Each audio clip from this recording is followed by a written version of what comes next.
श्री गणेशाय नमः। श्री रामचरितमानस लंका कांड 34 के दोहा। कोटिन मेघनाथ सम सुभट उठे हर साई, झपटहि टरे न कपि चरण, पुनि बैठे ही सिर नाई। करोड़ों वीर योद्धा जो बल में मेघनाथ के समान थे, हर्षित होकर उठे। वे बार बार झपटते हैं पर बानर का चरण नहीं उठता।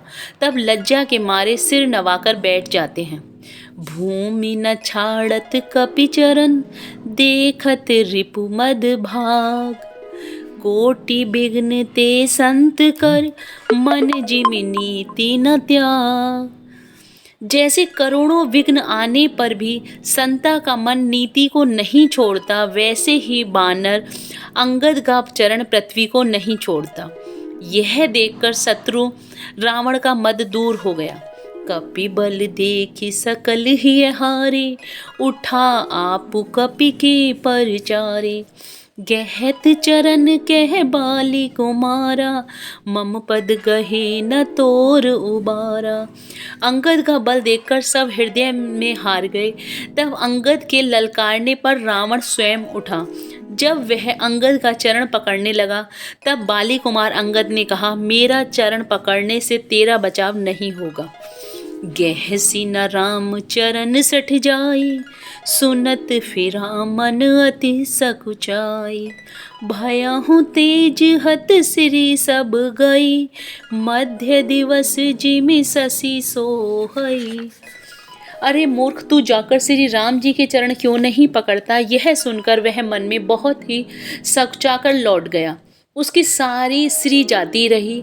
वह ऐसा तेजहीन हो गया जैसे मध्याह्न में चंद्रमा दिखाई देता है। सिंहासन बैठहु सिर नाई, मानहु संपत्ति सकल गवाई। जगदात्मा प्राणपति रामा, तासु विमुख किमि लह विश्रामा। वह सिर नीचा करके सिंहासन पर जा बैठा, मानो सारी संपत्ति गवाकर बैठा हो। श्री रामचंद्र जी जगत भर के आत्मा और प्राणों के स्वामी हैं। उनसे विमुख रहने वाला शांति कैसे पा सकता है? उमा राम की भ्रकटि विलासा, होई विश्व मुनि पावहि नासा। त्रन ते कुलिस कुलिस त्रन कराई, तासु दूत मन कहो कि मिटराई। शिव जी कहते हैं, हे उमा, जिन श्री रामचंद्र जी के भ्रू विलास भौं के इशारे से विश्व उत्पन्न होता है और फिर नाश को प्राप्त होता है, जो तृण को वज्र और वज्र को तृण बना देते हैं, अत्यंत निर्बल को महान, प्रबल और महान प्रबल को अत्यंत निर्बल कर देते हैं, उनके दूत का प्रण कहो कैसे टल सकता है? पुनि कपि कहि नीति विधि नाना, मान न ताहि कालु नियराना। रिपु मद मथि प्रभु सुजसु सुनायो, यह कहि चलियो बाली नृप जायो। फिर अंगद ने अनेकों प्रकार से नीति कही, पर रावण ने नहीं माना, क्योंकि उसका काल निकट आ गया था। शत्रु के गर्व को चूर करके अंगद ने उसको प्रभु श्री राम जी का सुयश सुनाया और फिर वह राजा बाली का पुत्र यह कहकर चल दिया। हतो न खेत खिलाई खिलाई, तो ही अबहि का करो बड़ाई। प्रथम ही तासु तने कपि मारा, सो सुनि रावण भयहु दुखारा। रणभूमि में तुझे खेला खेला कर न मारूं, तब तक अभी पहले से ही क्या बढ़ाई करूं। अंगद ने पहले ही सभा में आने से पूर्व ही उसके पुत्र को मार डाला था। वह संवाद सुनकर रावण दुखी हो गया। जातु धान अंगद पन देखी, भय व्याकुल सब भय विशेषी। अंगद का प्रण सफल देखकर सब राक्षस भय से अत्यंत ही व्याकुल हो गए। 35 के दोहा। रिपु बल धरसी हरसी कपि, बाली तने बल पुंज। पुलक शरीर नयन जल, गहे राम पद कंज। शत्रु के बल का मर्दन कर बल की राशि बाली पुत्र अंगद जी ने हर्षित होकर आकर श्री राम जी के चरण कमल पकड़ लिए। उनका शरीर पुलकित है और नेत्रों में आनंद आश्रुओं का जल भरा हुआ है। 35 खेद हुआ। सांझी जानी 10 कंधर, भवन गय हूँ बिल खाय। मंदोदरी रावण ही, बहुरी कहाँ समुझाई। संध्या हो गई जानकर 10 ग्रीव बिलखता हुआ उदास होकर महल में गया। मंदोदरी ने रावण को समझाकर फिर कहा, कंत समुझी मन तजहु कुमत ही, सोह न समर तुम ही रघुपत ही। रामानुज लघु रेख खचाई, सो नहीं नागहु असी मनुसाई। हे कांत, मन में समझकर कुबुद्धि को छोड़ दो। आपसे और श्री रघुनाथ जी से युद्ध शोभा नहीं देता। उनके छोटे भाई ने एक जरासी रेखा खींच दी थी, उसे भी आप नहीं लांघ सके। ऐसा तो आपका पुरुषत्व है। पिए तुम ताहि जितव संग्रामा, जाके दूत कीर यह कामा। कौतुक सिंधु नाघि तब लंका, आयहु कपि किहिरि असंका। हे प्रियतम, आप उन्हें संग्राम में जीत जाएंगे, जीत पाएंगे जिनके दूत का ऐसा काम है। खेल से ही समुद्र लांघकर वह बानरों में सिंह हनुमान आपकी लंका में निर्भय चला आया। रखवारे हति विपिन उजारा, देखत तो ही अच्छते ही मारा। जारी सकल पुर की न सिछारा, कहाँ रहा बल गर्व तुम्हारा। रखवालों को मारकर उसने अशोक वन उजाड़ डाला। आपके देखते देखते उसने अक्षय कुमार को मार डाला और संपूर्ण नगर को जलाकर राख कर दिया। उस समय आपके बल का गर्व कहाँ चला गया था। अब पति मृषा गाल जनि मारहूँ, मोर कहाँ कछु हृदय विचारहूँ। पति रघुपत ही नृपति जनि मानु, अग जगन्नाथ अतुल बल जानहूँ। अब हे स्वामी, झूठ व्यर्थ गाल ना मारिए, डींगे ना हाँकिए, मेरे कहने पर हृदय में कुछ विचार कीजिए। हे पति, आप श्री रघुपति जी को निरा राजा मत समझिए, बल्कि अग जगन्नाथ चराचर के स्वामी और अतुलनीय बलवान जानिए। बान प्रताप जान मारीच, तासु कहाँ नहीं मानहि नीचा। जनक सभा गिनत भूपाला, रहे तुमौ बल अतुल विशाला। श्री राम जी के बाण का प्रताप तो नीच मारीच भी जानता था, परंतु आपने उसका कहना भी नहीं माना। जनक की सभा में अगणित राजागण थे, वहां विशाल और अतुलनीय बल वाले आप भी थे। भंजी धनुष जान की बिहाई, तब संग्राम जितहु किन ताहि।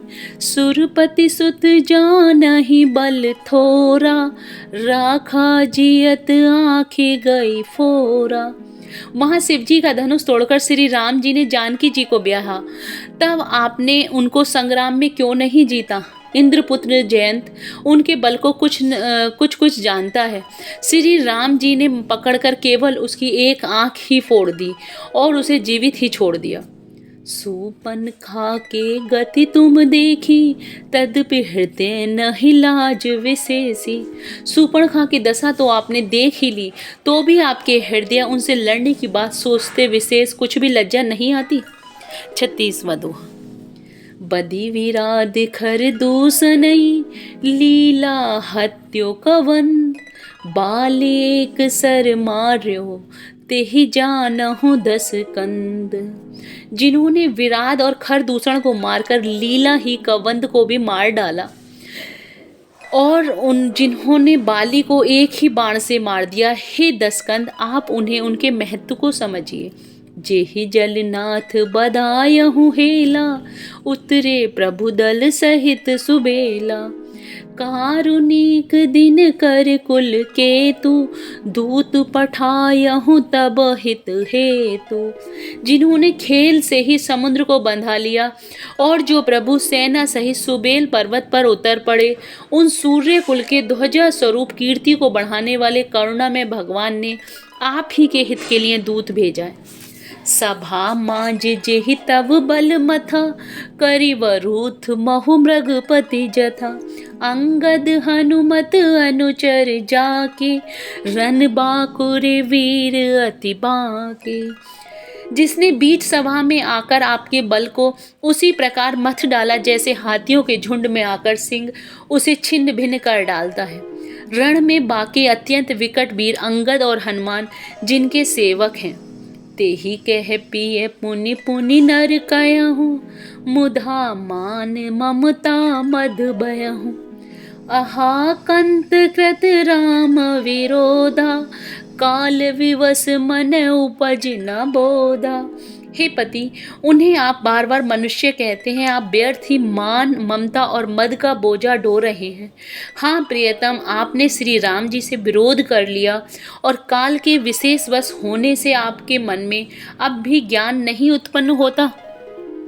काल दंड गहि काहू न मारा, हरहि धर्म बल बुद्धि विचारा। निकट काल जेहि आवत साई, तेहि भ्रम होई तुम्हारहि नाई। काल दंड लाठी लेकर किसी को नहीं मारता, वह धर्म, बल, बुद्धि और विचार को हर लेता है। हे स्वामी, जिसका काल मरण समय निकट आ जाता है उसे आप ही की तरह भ्रम हो जाता है। 37वां दोहा। दुई सुत मरे दहु पुर, अजहु पूर पिय देहु। कृपा सिंधु रघुनाथ भजी, नाथ विमल जसु लेहु। आपके 2 पुत्र मारे गए और नगर जल गया, जो हुआ सो हुआ। हे प्रियतम, अब भी इस भूल की पूर्ति कर दीजिए। श्री राम जी से बैर त्याग दीजिए और हे नाथ, कृपा के समुद्र श्री रघुनाथ जी को भजकर निर्मल यश लीजिए। नारी वचन सुनी बिसखि समाना, सभा गयहु उठी होत बिहाना। बैठ जाए सिंहासन फूली, अति अभिमान त्रास सब भूली। स्त्री के बाण के समान वचन सुनकर वह सवेरे होते ही उठकर सभा में चला गया और सारा भय भुलाकर अत्यंत अभिमान में फूलकर सिंहासन पर जा बैठा। इहा राम अंगदई बोलावा, आई चरण पंकज सिरुनावा। अति आदर समीप बैठारी, बोले बिहसी कृपाल खरारी।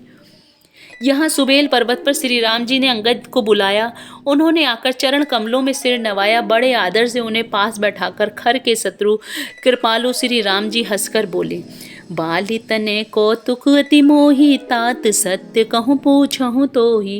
रावण जातु धान कुल टीका, भुजबल अतुल जासु जगली का। हे बाली के पुत्र, मुझे बड़ा कौतूहल है। हे तात, इसी से मैं तुझसे पूछता हूँ, सत्य कहना, जो रावण राक्षसों के कुल का तिलक है और जिसके अतुलनीय बाहुबल की जगत भर में धाक है। तासु मुकुट तुम चारि चलाए, कहूँ तात कवनी विधि पाए। सुनु सर्वज्ञ प्रणत सुखकारी, मुकुट न होई भूप गुणचारी। उसके 4 मुकुट तुमने फेंके। हे तात, बताओ तुमने उनको किस प्रकार से पाया। अंगद ने कहा, हे सर्वज्ञ, हे शरणागत को सुख देने वाले, सुनिए, वे मुकुट नहीं है, वे तो राजा के 4 गुण हैं। श्याम दान अरुदंड विभेदा, नृपुर बसहि नाथ कह वेदा।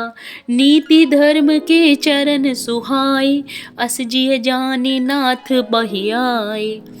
हे नाथ, वेद कहते हैं कि साम, दान, दंड और भेद, ये चारों राजा के हृदय में बसते हैं। ये नीति धर्म के 4 सुंदर चरण हैं, किंतु रावण में धर्म का अभाव है, ऐसा जी में जानकर ये नाथ के पास आ गए हैं। जय Shri Ram. Please like and subscribe the channel.